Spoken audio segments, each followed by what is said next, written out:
Shalom ho sa inyong lahat. Minsan po tayo narito sa ating programang Word Made Flesh sa paghahanda po natin para sa ika-4 na linggo po sa panahong ito ng Adviento. Nakita po natin sinindihan ang ika-4 na kandila dito sa korona ng Adviento. Nagsasagisan po, lumalaki yung liwanag. Palapit ho ng palapit ang ating Panginoong Jesus. Sana po talagang itong ating paghahanda para sa kanyang pagdating, lalo sa Kapaskuhan, na isang tulugan na lang ho, ay talagang maging karapat-dapat. Kaya ho binabati ko kayo, mga magulang, mga anak, mga kasambahay, lalo na yung may mga karamdaman sa inyo. Yung po mga kaparian, mga diakono, seminarista, mga religyosa, mga katikisa, nagpapalaganap ng salita ng Diyos. Sana po'y maging pagpapala itong ating programang ito sa inyo. Kaya po binabati ko kayo, kasama kayo naroon ng Shalom.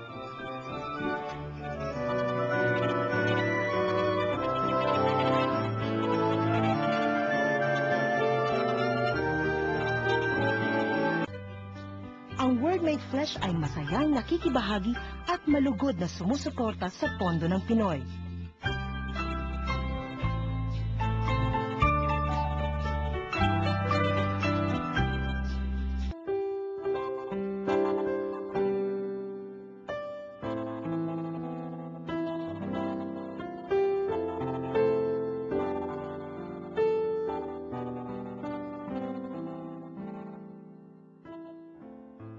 Jerusalem, magtago kayo sa inyong mga muog pagkat kinukubkob kayo ng mga kaaway. Dinadaluhong nila ang lider ng Israel. Bethlehem Ephrata, bagamat pinakamaliit ka sa mga angkan ni Huda, ay sa iyo magmumula ang isang maghahari sa Israel. Ang pinagmulay buhat pa ng una, mula pa noong unang panahon.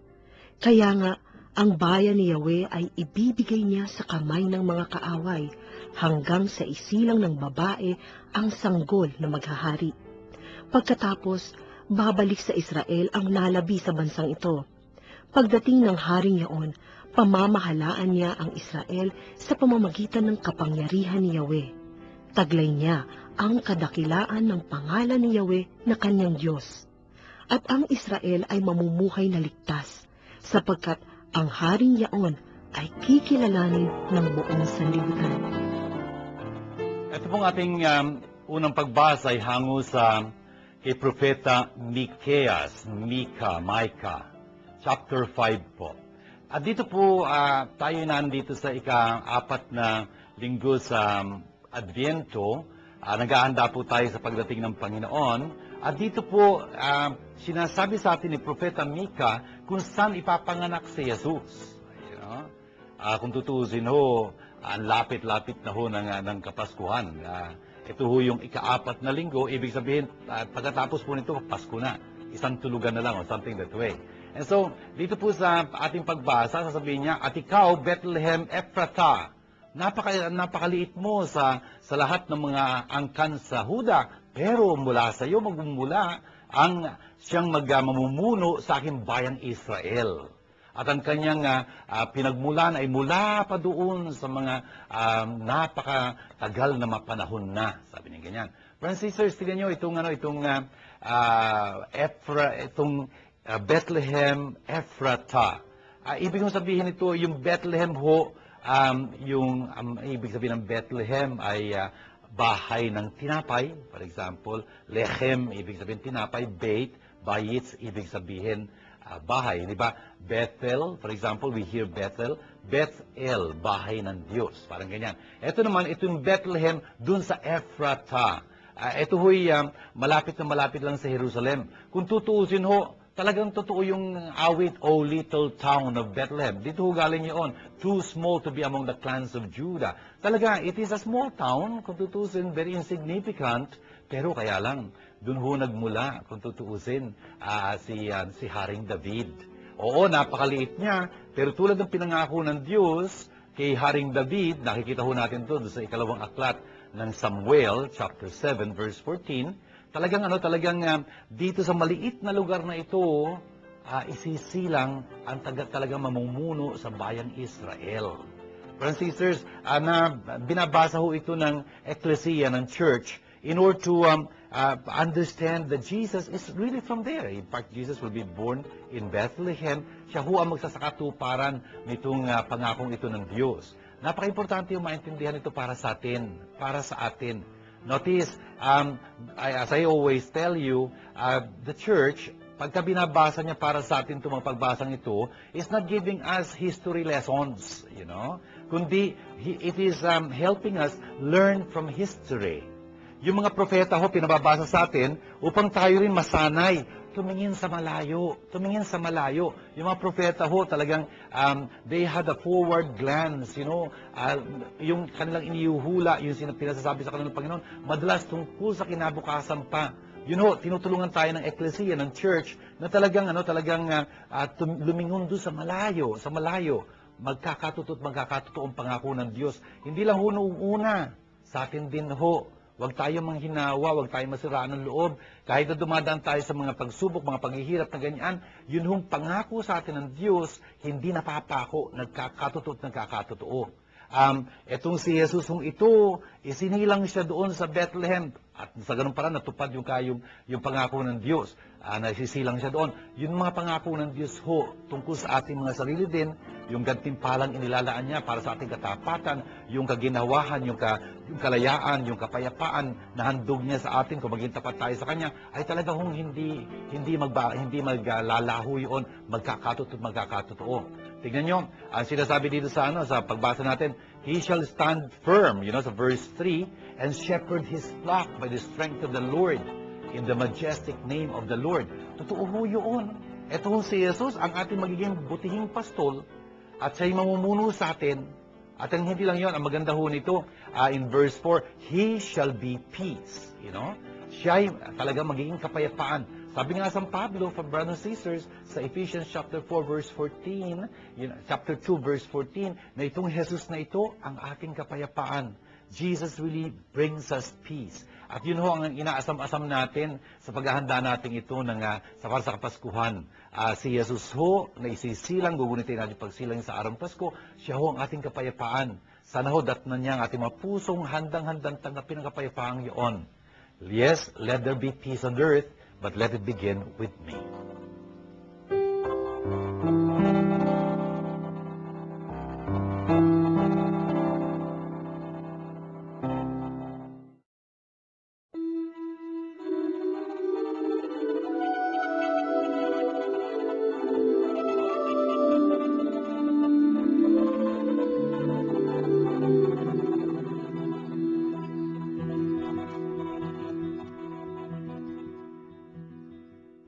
Dahil diyan, nang si Kristo'y manaog sa sanlibutan, sinabi niya sa Diyos, ang mga hain at handog ng mga hayop ay hindi mo ibig, kaya't inihanda mo ang aking katawan upang maging hain. Hindi mo kinalugdan ang mga handog na susunugin at ang mga handog dahil sa kasalanan. Kaya't aking sinabi, narito ako, O Diyos, upang tupdin ang iyong kalooban, ayon sa nasusulat sa kasulatan tungkol sa akin. Sinabi mo na niya, hindi mo inibig o kinalugdan ang mga hain at handog ng mga hayop, mga handog na susunugin at mga handog dahil sa kasalanan. Bagamat ito'y inihahandog ayon sa kautusan. Sa kanya sinabi, narito ako upang tupdin ang iyong kalooban. Inalis ng Diyos ang unang handog at pinalitan ng handog ni Kristo. At dahil sa kanyang pagsunod sa kalooban ng Diyos, nilinis tayo ni Hesukristo sa ating mga kasalanan sa pamamagitan ng minsang paghahandog ng kanyang sarili. At iyo'y sapat na. Ito pong ating ikalawang pagbasa para dito sa ika-4 na linggo nito ng Adviento ay hango dito sa sulat sa mga Hebreyo. Ito ay binabasa natin sa mahabang panahon nung karaniwang panahon pa sa Eklesiya, nung isang taon sa Eklesiya. Ngayon ho, nandito na naman tayo sa sulat na ito sa Hebreo, chapter 10 pa man din. Napakahalago itong mga kataga dito. Tingnan nyo, ang sabi dito sa verse 5, yung unang-unang talata rito, babasahin natin, for this reason, when He came into the world. Francis, tingnan nyo, binabanggit yung pagdating niya sa mundong ito. Adviento ho, ibig sabihin pagdating. At ang sabi niya dito, dahil dito sa kadahilanan ito, nung siya'y dumarating sa mundo, anong sabi niya? Sacrifice and offering you did not desire, but a body you prepared for me. Tingnan nyo, doon sa lumang tipan, ito huy pagbasa mula sa itong mga talatang ito ay galing sa Salmo ho, Psalm 40 verses 7 to 9. Doon sa lumang tipan, marami ho silang mga sakripisyong iniaalay. Marami silang paghahandog, you know? Pero sinasabi dito na hindi mo kinalugdan yun. Kasi kung tutuusin, at a certain point, through the prophets, God really was rejecting those sacrifices at one point. Bakit? Kasi pakitang tao na lang sila. Nandun sila, sumasamba kuno sa Diyos, nag-aalay ng kanilang sakripisyo, pero yung isipan nila nandun sa business nila. Patingin-tingin sa kanila, of course, hindi ko masasabi patingin-tingin sa kanilang relos, kasi wala silang relos noon. Pero tinatansya nila yung araw, malapit na lubog ang araw para matapos na itong pagdiriwang na ito, upang sa ganun parang makabalik tayo sa ating pagnegosyo. Ganun yung kanilang pag-iisip. Kaya at one point, God was telling them, I don't desire your sacrifices and offerings anymore. Yun nga ho eh. Anong sinasabi dito ng Panginoon? Dahil hindi mo kinalulugdan yung mga sakripisyo niyo at mga handog ngayon, ipinaghanda mo ako ng isang katawan. Yung mga inaalay nun, mga hayop lang yun. Pero ngayon, iaalay ko ang aking katawan. Tinutukoy nyo dito na ang salita ng Diyos pagdating ng panahon ay magiging laman, the Word made flesh, upang siya ay maging paghahandog, sa kanyang Ama. Hindi na mga hayop ang ihahandog ngayon, kundi ang anak na ng Diyos. The Word made flesh. At sasabihin niya, then I said, as was written of me in the scroll, behold, I come to do your will, O God. Napakahalaga po nitong binabanggit na ito ng Panginoon. Tingnan nyo, mula sa umpisa ng pag-iral ni Jesus, yung pagdating dito ng salita ng Diyos sa piling natin, nilalagay sa kanyang bibig bilang pangunahing mga salita, mga unang salita ni Jesus, itong mga katagang ito, behold, I come to do your will, O God. Adbyento ho talaga ito, the coming of Jesus. At bakit siya dumarating? Upang tuparin ang kalooban ng kanyang Ama, ng Diyos. Brothers and sisters, hindi tayo magtataka na sa buong buhay ho ni Jesus, yun ho ang kanyang magiging pangunahin at katangi-tanging gawain, yung pagtupad ng kalooban ng Diyos. Tingnan nyo, ito ho, nasa labi niya na, when I was coming into the world. Pagdating pa lang siya sa mundong ito, yun na namumutawi sa kanyang labi. Pumaparito ako upang tuparin ng inyong kalooban. Pagdating ho ng panahon, sasabihin ni Jesus sa atin, sa chapter 4 ho, verse 34, anong aking pagkain? Ang aking pagkain ay tuparin ang kalooban na nagsugo sa akin at ganapin ang kanyang gawain. Pagkatuturuan niya ho tayo na magdasal, anong dasal ang tuturuan niya sa amin? Ama namin, sundin ang loob mo. Ganun ho. Tinuturo niya sa atin yung kanyang nang ginagawa. Sinusunod niya ang kalooban ng kanyang Ama. Hindi lang ho yun. Anong pangwakas na sasabihin niya? Nung nakabayubay siya dun sa krus, sasabihin niya, natapos na. It is finished. Ano yung it is finished? Yung pagtupad ng kalooban ng Ama. Francis, tingnan nyo, yun ang punot dulo ng buhay ni Jesus. Yung pagtupad ng kalooban ng kanyang Ama. Yun ho yung ibig nating matutunan sa Kanya. Na talagang habang naghahanda tayo sa Kanyang pagdating, nagugunitain natin sa araw nga ng Pasko, ito yung pinaghahandaan especially ng Kapaskuhan, ng Adbyentong ito, yung araw ng Pasko. Brothers and sisters, sana matuto tayo mula sa halimbawa ng ating Panginoong Jesus na isisilang para sa atin. Wala siyang inatupag, wala siyang pinagkaabalahan, wala siyang pinagkukulan ng lakas ng pag-iisip at ng kanyang panahon, kundi ang pagtupad ng kalooban ng kanyang Ama. Brothers and sisters, it's very true. In your will is our peace. Pagka ginagawa natin yung kalooban ng Ama, tulad ng ginawa yun ni Jesus, magkakaroon tayo ng kapayapaan. Kahit na marami tayong sasapitan ng pagsubok, siguro mga paghihirap o ganyan na nararanasin natin, Francis, kapag ginagawa natin ang kalooban ng Diyos, meron tayong interior peace, meron tayong kapayapaan, hindi tayo maguguluhan kasi alam natin, tinutupad natin ang kalooban ng Diyos. Na bagamat mayroong pagpapakasakit na kalakip yun, alam natin, maghahantong yun sa kalawalatian. Kalawalatian din ho natin. Naway yun ang ating maging pagkakaabalahan na habang naghahanda tayo sa Kapaskuhan, tuparin natin ang kalooban ng Ama.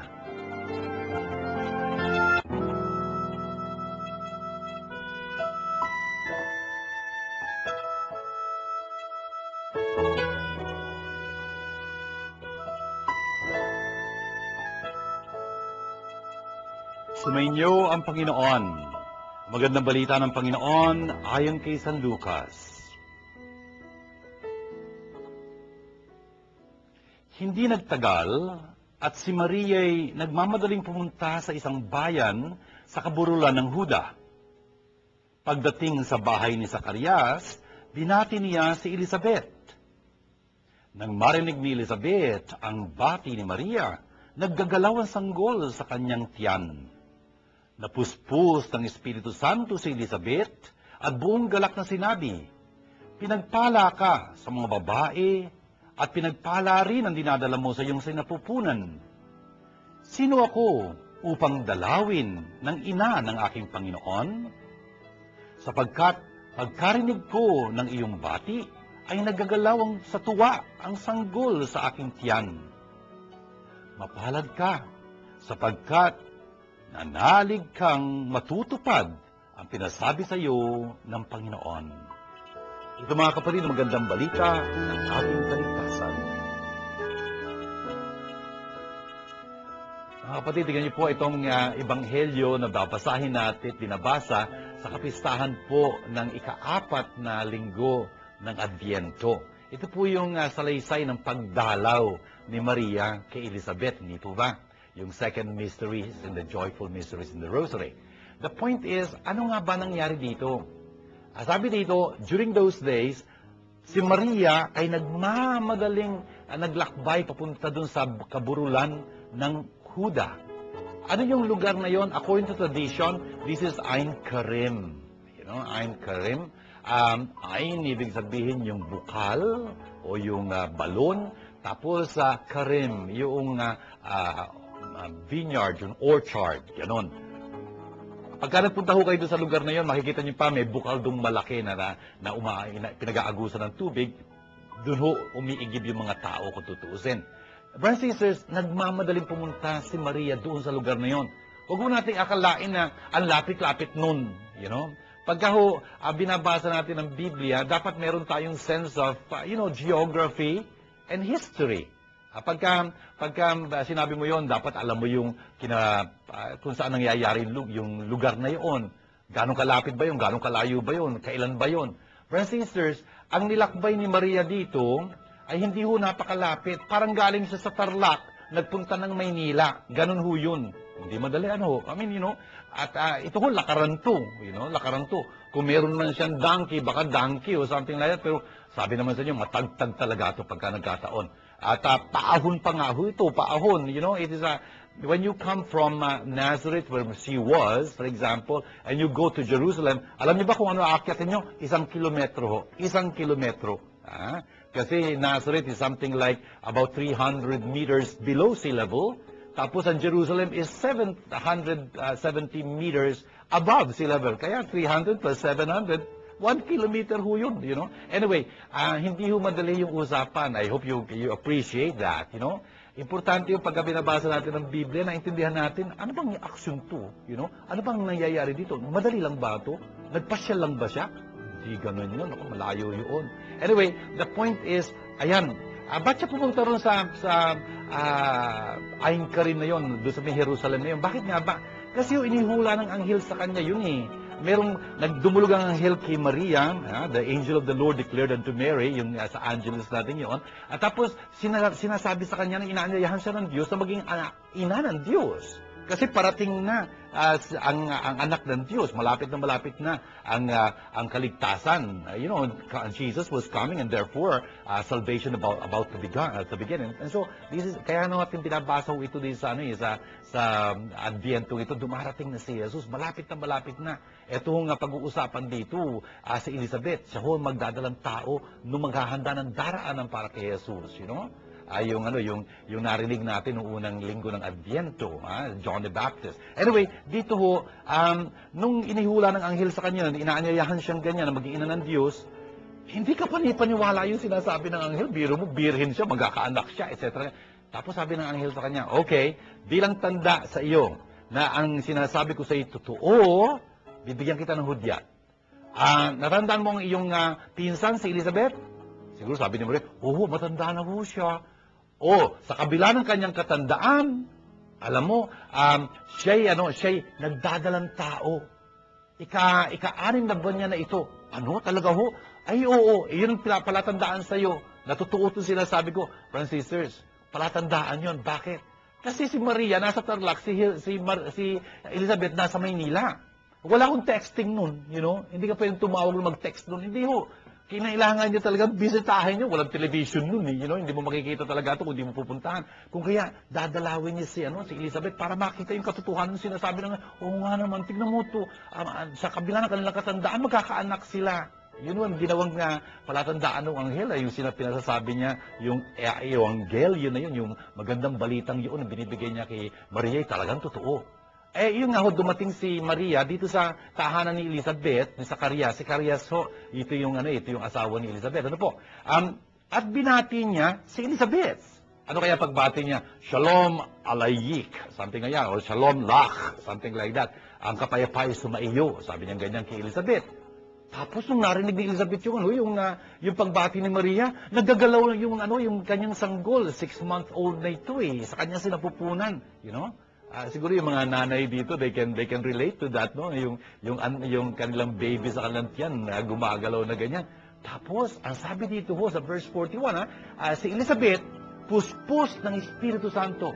Brothers and sisters, sana tandaan ho natin to. Ito si Elizabeth na ito na magsasalita ngayon, tandaan ho natin, puspos siya ng Espiritu Santo. Ibig sabihin nun, she was inspired. Ibig sabihin yung kanyang sasabihin, talagang galing sa Espiritu Santo, sa mga katotohanan ho ito. Nung dumating na ganyan nga, puspos ng Espiritu Santo, napasigaw siya sa malakas na tinig niya ho, sinabi ito, most blessed are you among women. Medyo blessed are you among women. Brothers and sisters, tignan nyo, sa wikang Hebreo, wala ho silang superlative. Yung bang good, better, best.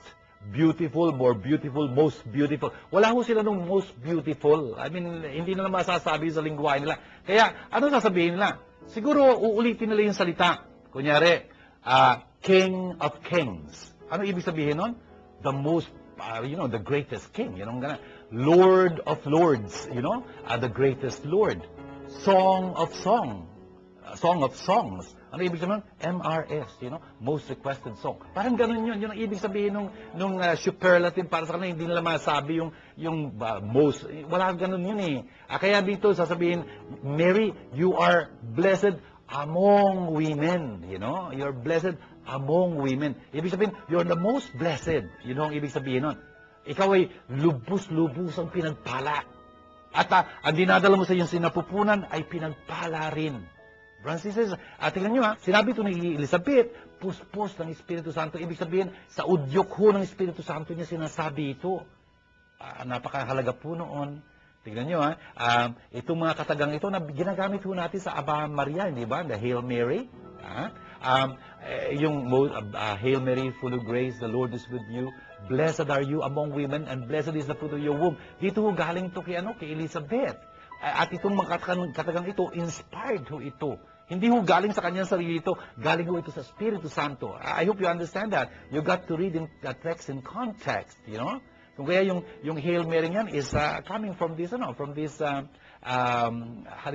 the Bible, from the Gospel. Yung Hail Mary, full of grace, the Lord is with you. Kataga ho yun ang anghel nung dumalaw siya kay Maria. I hope you understand.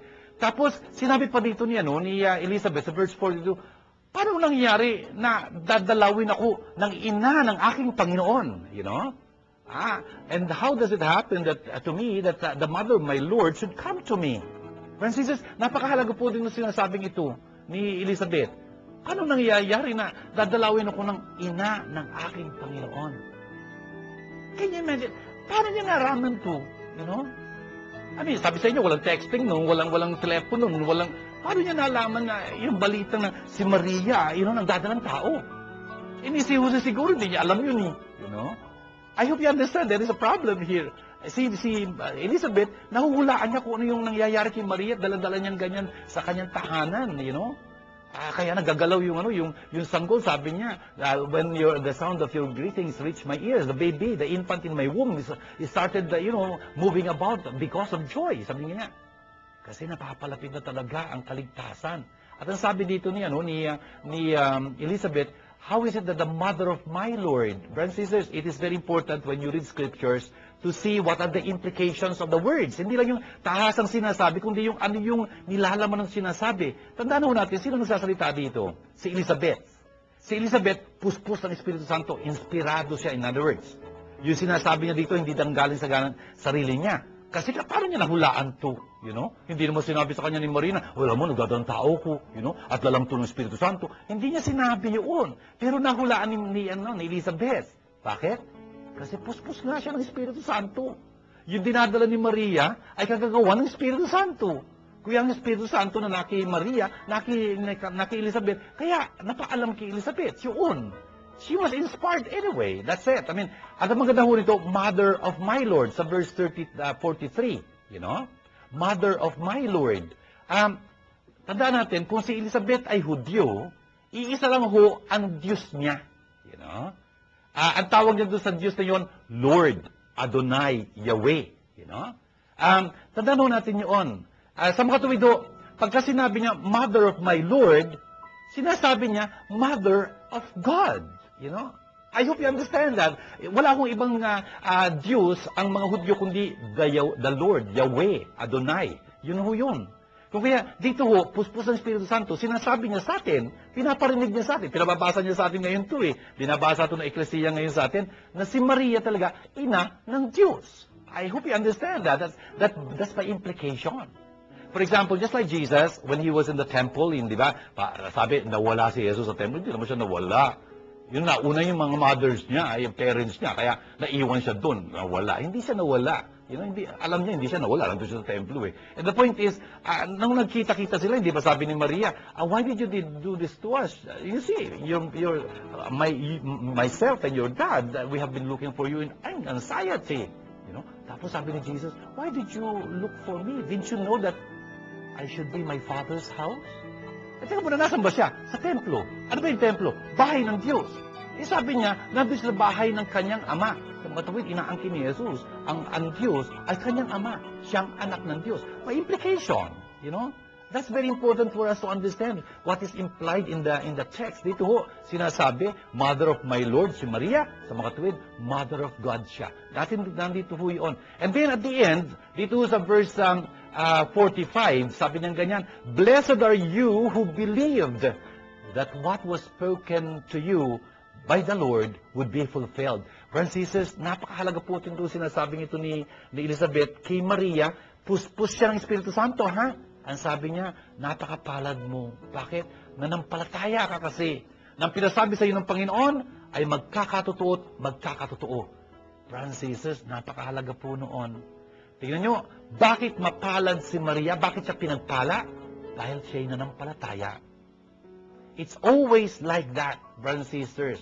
Ang unang-unang pinagpapala talaga ay yung nananampalataya. Kayo at ako, pinagpapala tayo ng Diyos. Kung meron tayo talagang matibay na pananampalataya, tulad ng ating ng Birhen. Tingnan nyo, hindi maabot maisip ni Maria, paano mangyayari ito? Wala akong asawa, tapos manganganak ako? Imposible! Tama, imposible sa tao. Pero hindi imposible sa Diyos. Hindi imposible sa Diyos. Kung kaya nga, tingnan nyo, ito yung pagpapalang binanggit dito ni Elizabeth. Ito ang unang-unang blessedness. Ito ang unang-unang beatitude, sa Biblia. Alam niyo ba kung ang huling-huling pagpapala sa Biblia? Matatagpuan ho natin to sa Ebanghelyo ni San Juan. Kung saan sasabihin ni Jesus, nung napakita siya sa kanyang mga disipulo doon, at nandun na si Tomas. Absent si Tomas nung kalingguhang dumating si Jesus. 1 week afterwards, nandun si Tomas. At sabi ni Tomas kasi noon, hindi ako mananampalataya hanggat hindi ko napapasok ang aking daliri sa kanyang kamay at ang aking kamay sa kanyang tagiliran. Dumating si Jesus at sabi sa kanya, Tom, halika dito. Ipasok mo yung daliri sa aking kamay at ang iyong kamay sa aking tagiliran. Huwag ka nang mag-alinlangan, manampalataya ka na. Tapos sabi ni Tomas, my Lord and my God. Tapos ano sinabi ni Jesus? Ito ko napakahalaga. Sabi niya, biyatan na nanampalataya ka na sa akin dahil ako'y nakita mo. Mas mapapalad ang mga nanampalataya kahit hindi na ako nakikita. Brothers and sisters, yun ang huling-huling pagpapala sa mga ebanghelyo. Yung sinabi ni Jesus, mapapalad ang mga nananampalataya kahit hindi nila ako nakikita. Tingnan nyo mga brothers and sisters, yung huling-huling pagpapala ay tungkol sa pananampalataya. Yung unang-unang din pagpapala sa gospel ay ito, blessed are those who believe. Blessed are you who believe. Sa mga tuwid mo, ang pananampalataya, ang punot dulo ng pagpapala ng Diyos. Pagpapalain tayo ng Diyos kung meron tayong pananampalataya. Magandang tanungin, ano nga ba yung pananampalataya? Ang pananampalataya ho o yung pagkapit sa salita ng Diyos, at ito'y magpapalakas sa atin. Blessed are you who believe that what was spoken to you by the Lord, yung word of the Lord, would be fulfilled. At titibay ang kalooban mo noon, makikita mo, ang laki ng ginhawa noon, ang daming mga katotohanan, maintindihan ka, maliliwanagan ka, magkakaroon kang direksyon sa iyong buhay, kasi ang pinamumunan mo sa iyo, ang salita ng Diyos. Yun ang ibig sabihin ng pananampalataya. I hope you understand. Pananampalataya ho, hindi lang nasa tuktok. Pananampalataya ho ay kinakapitan mo talaga yung salita ng Diyos at yun ang magiging gabay mo sa buhay mo. Yun ang isa sa buhay mo. Siguro hindi mo nakikita ang lahat, pero you walk by faith, not by sight. Yan ang sabi sa atin sa mga kasulatan. Yun nga ho sana tularan ho natin ang ating nabirhan dito. Bilang paghahanda natin sa pagdating ni Jesus, tingnan ho natin mabuti, talaga ba yung pananampalataya ko ay nag-aalam? Talaga pang sinisikap kung angkinin ang salita ng Diyos sa akin. Pagka ganun ho, talagang napakapalad natin. Tayo talagang pinagpapala. Ito mga katagang ito ni Elizabeth, puspos ng Espiritu Santo, ay para din sa atin. Blessed are you who believe that what was spoken to you by the Lord would be fulfilled.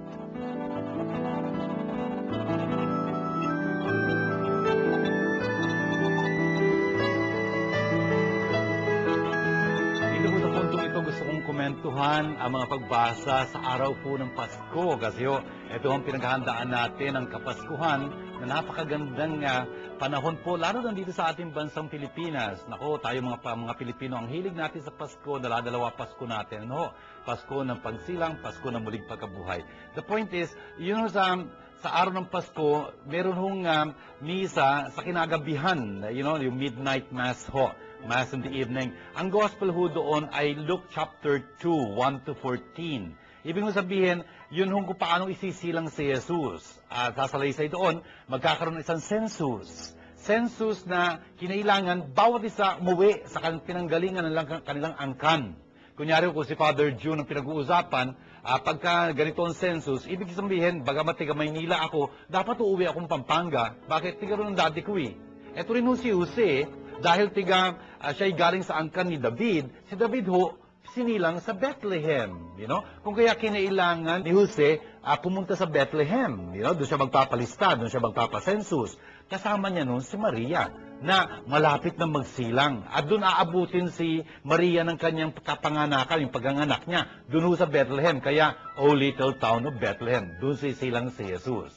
Yun ang istorya noon. At alam natin, pagdating ng panahon etong si Jesus, lalaki siya doon sa Nazareth. Bakit? Kasi alam natin yung istorya mula kay Mateo, hahanapin si Jesus ni Haring Herodes para patayin, hindi ba? Lumikas naman sina Jose at yung mag-ina sa Ehipto noon. Pinasabihan sila ng Diyos Hindi sila babalik hanggang hindi namamatay si Herodes. Namatay nga si Herodes. Kaya lang yung kanyang pumalit sa kanya, yung anak niya, mana sa kanya, mamamatay tao din. Malamang yung pinagbili ni Herodes kay Archelaus, yung naghahari doon, na, patayin si Jesus. Kung kaya, hindi makabalik-balik si Jose doon sa Bethlehem, kung kaya dumiretso sila sa Nazareth. Doon lalaki si Jesus, kaya nga, siya magiging patron ng Quiapo, yung Nazareno. Something like that. Anyway, ano nangyari? Si Jose, nagpunta siya sa Bethlehem, doon manganganak si Maria. At dadalaw kay Jesus, yung unang social visitors niya, yung mga shepherds. Shepherds ho, ibig sabihin, kung tutusin, parang ganda-ganda ng picture nila. Hindi ho, ang turing sa kanila ng mga Hudyo noon, makasalanan. Kasi yung marami nagsasamanta sa kanila. Kasi ang trabaho nila pagkagabi tutulog yung iba. Kaya pupunta rin sa nagnanakaw yung ibang mga shepherds. Kaya yun ang tingin doon. Sa mga tuwido, ang unang dadalaw kay Jesus, mga makasalanan. Ganon yun. Naparito si Jesus upang iligtas ang mga makasalanan, hindi ang mga matutuwid. Tapos ang maganda nito, yung mga anghel ihuhula sa kanila yung sinilang sa kanilang tagapagligtas doon nga sa Bethlehem. Pupunta sila doon upang mag-alay. At dito habang papunta sila sa Bethlehem, magsisiawitan yung mga anghel. Gloria in excelsis Deo. Yun yung glory to God in the highest. Yung papuri sa Diyos sa kaitaasan. Yun yung ebanghelyo dito sa midnight mass. At doon sa unang pagbasa doon, maganda rin, sasabihin sa atin kung itong anak na ito na binigay sa atin, siya'y Wonder Counselor, God Hero, Prince of Peace. Yan ho yan. Tapos doon sa Day Mass, ang tangiging manghelyo po ay yung unang 18 talata ni San Juan. Yung prologue ho, Introduction to the Gospel of St. John. Ang ganda-ganda ho nito. Sinasabi dito, nung pasimula pa'y nandun na ang salita'y nasa harap ng Diyos, at ang salita'y Diyos. Ang lahat ay nilikha sa pamamagitan niya. Walang nilikhang anuman, kundi sa pamamagitan niya lamang. Francis, napaka-dakila ho sa mga tuwid itong salitang ito. Itong word na ito. Siya'y hindi lang nandun magpawalang hanggan, siya'y napakapangyarihan, siya'y Diyos kasi. Lahat lilikhain sa pamamagitan niya. Francis, pagka dumating kayo sa verse 14, ang sasabihin doon, at the Word was made flesh. The Word made flesh.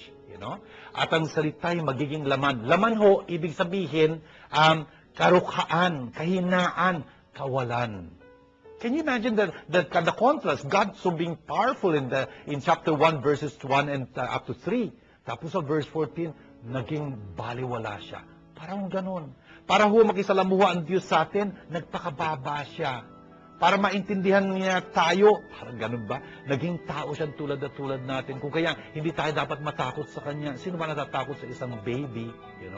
Yun nga ho Gusto ni Jesus maging kaakit-akit siya sa atin.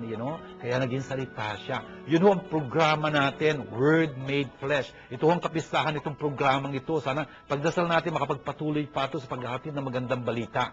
Yun nga ho Si Jesus ho, naging dukhang-dukha, tulad natin, kaya naiintindihan niya tayo. Wala hong pwedeng mangyari sa atin na hindi nangyari sa Kanya. Saan kayo pinanganak, mga kapatid? Siguro sa hospital, sa bahay. Ewan ko, yung iba sa kotse, sa taxi, sabi nila, sa elevator. Si Jesus ho, pinanganak sa isang sabsaban. You cannot beat that, Jesus really entered into our world, to be like us, to understand us, so that we can have faith in Him. Brothers and sisters, sana itong Kapaskuhang ito maging kapistahan ng talagang papuri sa Diyos na nagmahal sa atin ng lubos. Ang Diyos na binigay niya, God so loved the world, He gave His only begotten Son, born to us, to be our Savior, to be Emmanuel, God with us.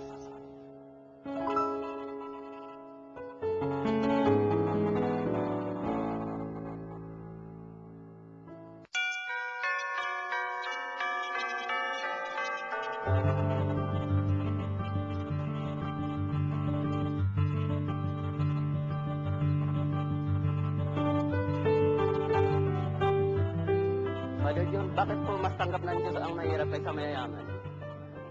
Thank you, Marlon, sa iyong tanong, bakit mas tanggap ni Lord ang may hirap kaysa mga mayayaman? Of course, ang Diyos ay pag-ibig, mahal niya tayong lahat na kanyang nilikha. Walang duda doon. Bakit parang mas tanggap niya yung mga may hirap kaysa mayayaman? Which is also true. Jesus showed a preferential love for the poor. Hindi yung mapakakaila yun sa mga ebanghelyo, talagang kinasalamuhan niya yung mga dukha Kunyari sa isang pamilya,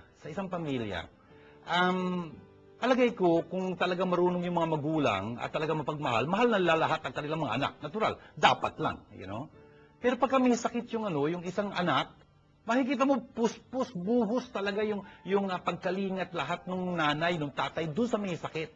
Doon sa mas nangangailangan. Tama, Hindi mo sasabihin na, hindi niya na mahal yung iba. Hindi, mahal niya talaga yung iba rin. Why not? Kaya lang, nangangailangan ito ng mas malaking pagkalinga. Yung mga may hirap, kung tutuusin, mas nangangailangan ng pagkalinga ng Diyos. Kasi hirap na hirap sila. Yung mga mayayaman, siguro hindi na kailangan masyadong ganun ng tulong. Ang importante, magmahal sa Diyos, yung mayayaman, tulad ng dapat magmahal sa Diyos, yung may hirap. Saganan sa parte ng Diyos, walang duda, mahal niya lahat yun. Kaya nga lang, para sa atin, parang mas pabor siya doon sa mga may hirap. Kung tutusin tama yun, kasi mas nangangailangan sila ng tulong. Pero hindi masama yung ginagawa ng Panginoon. Sabi nga nila, masama yung favoritism, talaga. Masama yung favoritism, Kung merong makapag-practice ng favoritism, yun ang Diyos lamang. Bakit? Kasi magaling siya magtrato. Hindi dihado yung hindi niya favorite, kung hindi man favorite ang tawag doon. At yung mga favorite niya, hindi naman nakakalamang doon sa mga parang dihado. Parang hindi madaling tinutunihin niya, Pero that's true. That's true. Basta, mahal na mahal ng Diyos yung mga hirap kasi mas nangangailangan sila. Kaya nga, para ng mga dukha sa Espiritu, sila ang pinaghaharian ng Diyos. Father Jun, totoo po ba ang lahat ng mga sinasabi ng mga pari? Thank you, Rodri, sa napakaganda mong tanong. Tanong ay, totoo po ba ang lahat ng sinasabi ng pari? Ang ganda na. Sana, dapat lang, dapat yung pari, siya, ministro siya, tagapaglingkod siya ni Jesus. Si Jesus nagsabi, ako ang daan at ang katotohanan at ang buhay. Dapat yun ang maririnig sa bibig ng pari, yung katotohanan. Ang importante nito, kung minsan siguro parang nagiging konteksto, kung minsan baka may yung pari, hindi siya namumuhay sa kanyang tinuturo. Pwede mangyari yun, masaklap yun, na the priest doesn't live according to what he teaches. He can teach the truth but not live according to it. Very bad, very sad. Dapat pinagdadasal natin yung mga pari pagka ganon. Hindi lang pagka ganon. Lagi natin pagdasal yung mga pari natin para maging magaling silang tagapagpahayag ng salita ng Diyos, ng katotohanan. Pero tandaan nyo ito. Ang sabi ni Jesus, pakinggan nyo yung mga sinasabi nila, tinuturo nila. Tinutukoy niya dito yung mga Pariseo, mga skriba. Sila kasi ang humahalili kay Moises, sabi niya. Pero huwag yung tutularan yung kanilang ginagawa. Mahalaga ho yun. Yung pare, kahit na kung minsan siguro, sana hindi mangyari, pero kung mangyari man, na hindi siya namumuhay ng nararapat. Pero kung totoo yung kanyang sinasabi, totoo lang ang dapat niya sabihin. Mahiya siya sa kanyang sarili kung hindi totoo yung sasabihin niya. Kung totoo yung kanyang sinasabi, pakinggan natin siya. Pakinggan lagi natin siya. Sa buhay natin, yung kanyang sinasabi, na katotohanan, huwag natin tutularan yung kanyang pamumuhay. Yun yung turo ng Panginoon. Totoo bang laging totoo yung sinasabi ng pare? Dapat. Kaya pagdasal natin sila. Father Jun, lahat po ba masisave ni Lord? Ay, Paula, thank you sa question mo, ha? Lahat po ba masisave ni Lord? Tandaan natin, ang sabi ng Panginoon sa sulat San Pablo sa kay 1 Timothy chapter 2 verse 3 and 4, ibig ng Diyos lahat, ang bawat isa ay maligtas at makarating sa kaalaman ng katotohanan. God wills all men, everyone to be saved and come to the knowledge of the truth. Kaya niya bang gawin yon? Walang duda. Kaya ng Diyos yun. Kaya ng Diyos yun. Makapangyarihan ata siya. He is almighty. He can do that. Definitely. Kaya lang, maisisave niya ba talaga lahat? Depende sa atin yun. Tandaan natin, binigyan tayo ng Panginoon ng pagkakataong maligtas, pero hindi niya tayo kakaladkar rin sa langit. Dapat pupunta tayo sa langit ng buong pagmamahal kasi pagmamahal ang pinag-uusapan dito. In fact, yun ang dapat nating isabuhay para maligtas tayo. Magmahal tayo sa Diyos ng higit sa lahat, ng buo nating isip, kaluluwa, pagkatao at lakas, at ibigin natin ang ating kapwa tulad ng sarili. Pagkapag-ibig ang pinag-uusapan, walang pilitan. Kaya ba tayong isave ni Lord? Kayang-kaya kung iibigin nating mapasave niya.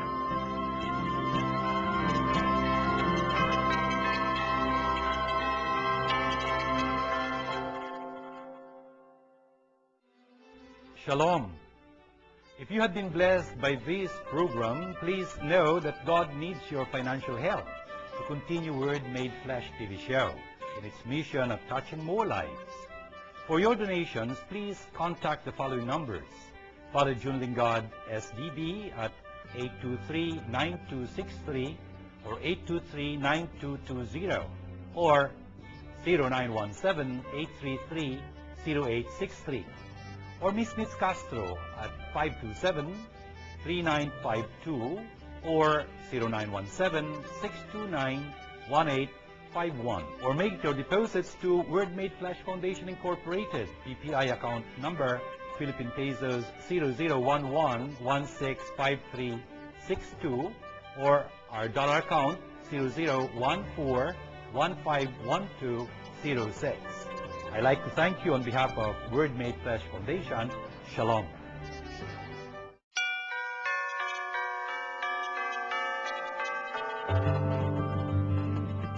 Tingnan niyo po sa mga pagbasa natin sa ika-4 na linggong ito sa paghahanda natin sa pagdating ng Panginoon, Adviento.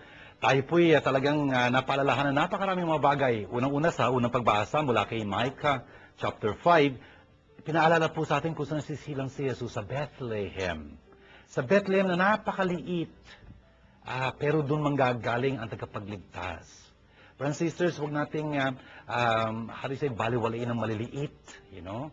Tayo rin, for example, bilang bansang Pilipinas, ang liit-liit natin, you know, kung tutuusin, ambing mo ito sa Australia, for example, o kaya sa India, o kaya sa China, ay, nako, talaga naglaho tayo kung in comparison, you know. Paramihan ng populasyon, wala tayo talagang binatbat dun sa mga iyon. You know, China, India, wow, you know. Pero, tingnan niyo yun, tayong pinili ng Diyos. Itong lugar na ito ng Pilipinas, you know, na maging bansang Katoliko, bansang Kristiyano, bansang pagmumulan ng mga misyonaryo at misyonarya, mga katikista, magpapalaganap ng salita ng Diyos. Siguro kung hindi pa ito nagagawa ng mga iyon, mga paris, mga religyosa, mga katikistang ganon, yung OFWs natin ang gumagawa noon. Nagkalat tayo sa buong mundong ganyan para madala magandang balita. Maliit lang pinanggalingan, you know. Anyway, brothers and sisters, si Jesus ho, talaga siyang ating kapayapaan. Sana itong unang pagbasa ito magpaalala sa atin noon. Yung ikalawang pagbasa natin, narinig natin dito na dumarating si Jesus upang talagang tuparin ang kalooban ng Ama. Binigyan siya ng katawan kung paano siya pwede magdusa, kasi hindi pwede magdusa ang anak ng Diyos as such, no? Pero nung naging tao ang anak ng Diyos, the Word became flesh, talagang pwede siyang magdusa. Yung flesh na yon, ibig sabihin kahinaan, talagang pagdurusa. Yun ang malalaman nating sasapitin ni Jesus pagdating ng panahon. All because He wanted to do God's will, and God's will was to save all of us. He is gonna be our Savior. Tapos so, sa gospel natin, narinig natin yung pagdalaw ni Maria kay Elizabeth, kung saan ang ganda-ganda ng tagpong yun, you know, dalawang magpinsan, matagal na siguro hindi nagkikita, pero napakaganda ng pagkikita na yun. At si Elizabeth, puspos ng Espiritu Santo, inspired sa makatuwid, mga salitang bibitiwan niya, hindi galing sa kanyang sarili, kundi talagang galing sa Espiritu Santo, talagang pupurihin si Maria bilang pinagpala sa lahat ng mga babae at pinagpala ang kanyang dinadala sa kanyang sinapupunan. Kung kaya tayo rin ho, kabilang tayo sa mga nagpapala kay Maria. We sing to her, you know, and when we praise her because she was so open to God's Word, you know. Pinaunlakan niya ang salita ng Diyos. Yun ho ang kanyang pagpapala. Nanampalataya siyang matutupad ang pinasasabi ng Panginoon. Tayo rin ho, pinag-aaralan natin ang banal na kasulatan, mga salita ng Diyos, ang Biblia, dito sa ating programang Word Made Flesh, kasi alam natin, pagka nalaman natin ang mga salita ng Diyos at inangkin natin to, isabuhay natin to, tayo rin pagpapalain. Brothers and sisters, karangalan po natin talagang ipagdangal si Maria bilang ina ng Diyos. Yun ang gugunitain natin sa Kapaskuhan. Isisilang niya ang ating tagapagligtas si Jesus, you know, na talaga nagmamahal sa atin, pagpapakita ng pagmamahal ng Diyos sa atin. God so loved the world, He gave His only begotten Son, Jesus Christ. Yun ang Pasko. Gawin po nating palalangin ang lahat ng ito sa ngalan ng Ama, at ng Anak, at ng Espiritu Santo. Amen. Aba, mapagmahal naming Diyos at Ama, salamat po marami sa mga pinaalala niyo sa amin sa ika-4 na linggong ito ng paghahanda namin para sa pagdating ni Jesus, Adviento. Sana po talagang handang-handa kami. Sana talagang ang mga napaalala niyo sa amin mga katotohanan ay talagang tumingo sa aming mga puso at maisabuhay namin. At sa ganung paraan talagang maging kalugod-lugod kami sa inyo at inyong pagpalain. Aba, itinataas po namin sa inyong lahat na nagsipagsubaybay sa aming palatuntunan ito na Word made flesh. Lalo na po yung mga may karamdaman, may dinadalang hirap, may pagmamagati, pagkaulila dahil sa pagyaon ng kanilang mga minamahal. Sana pa idampian niyo sila ng inyong pagpapala, ng inyong awa. At po, lahat po yung tumutulong sa amin, saan man sila naroon at ano man ang kanilang pangangailangan at yung ibig pang tumulong sa amin, pagpalain nyo na. Lahat pong ito'y aming hinihiling na bilang pagpapala kasama ng amin ng Birhen at kasama ng aming Panginoong Hesukristo ang salita ninyong naging laman. Amen. Sumainyo ang Panginoon at pagpalain kayong masaganang ng makapangyarihang Diyos, Ama at Anak at Espiritu Santo. Amen. Ito po ang ating palatuntunang Word made flesh. Sana po yung naging kalugod-lugod dito para sa inyo at kinakatulutan ninyo ng inyong magagamit sa inyong pagtuturo sa inyong mga sariling buhay. At kung ganun po, ipaalam niyo po sa amin. Nandiyan po yung aming mga text number, tapos yung aming email address. At salamat po kami sa inyong pag-ugnayan sa amin. At binabati ko po kayo na isang talagang maluwalhati pinagpahalang Pasko, ng pagsilang ng Panginoon. At sana'y maging mapayapa ito sa inyo. Glory to God in the highest and peace to you people who love God so much. This program is brought to you by God, the Word made flesh. Indeed, God